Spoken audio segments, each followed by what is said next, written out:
All right, so now we're going to begin this hour in one of those remaining battleground states with a razor-thin margin, and that's the state of Nevada. Joining us now is Messerly. She's back with us. She covers politics for the Nevada Independent. You have written, did I say that right, Nevada or Nevada? I never do it right, and Nevada, then I always second-guess right. myself.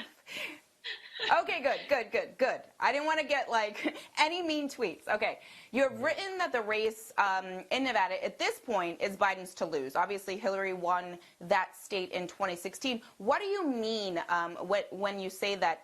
What's left to count? And why do you think Biden has a strong chance to pull this off? Right. And when I say it's Biden's to lose, I mean, you look at the numbers and just the path to victory for the president at this point in Nevada is very small.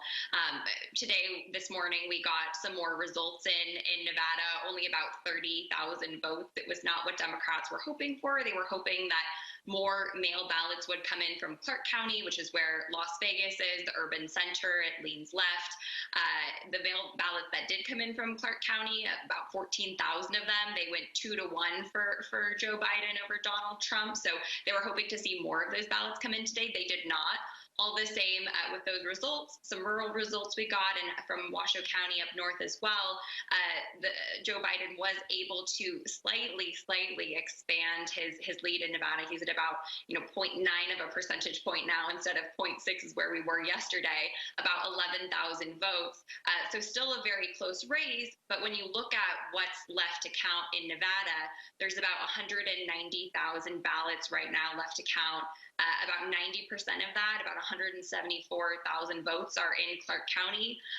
About almost all of those, about 114,000 are mail ballots. And again, the ones that came in today broke 2-1 for Joe Biden. So if that trend holds or is even a sliver of sort of that lead for Joe Biden, it's going to be really hard for the president to play catch up here.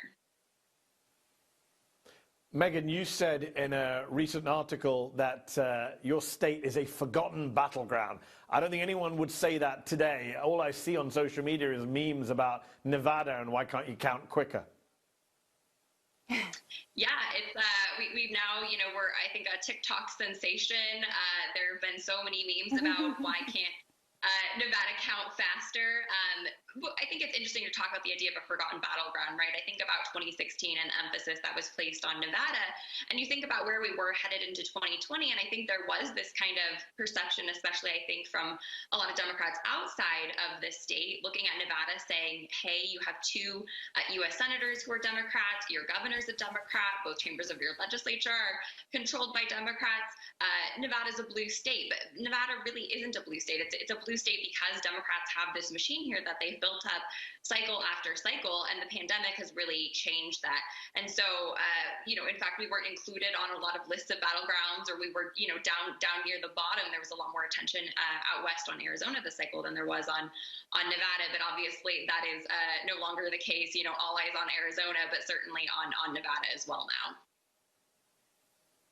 The TikTok meme and the memes are, I literally watched them for like a full 45 minutes today. They are absolutely hilarious. And it's all about sort of like Nevada wanting all the attention.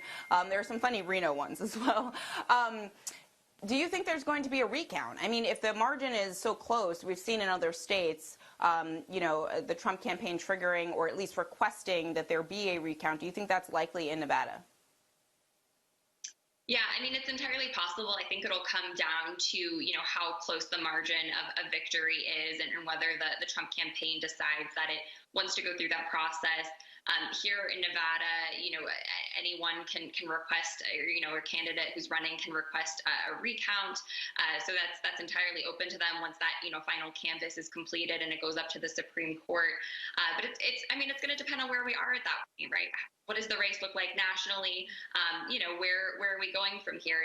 Do they need to fight for every vote, or can they concede Nevada if it was a large enough margin of victory for Joe Biden? That's a very good point. Megan Messerly, we'll have to leave it there. Thank you so much for joining us tonight.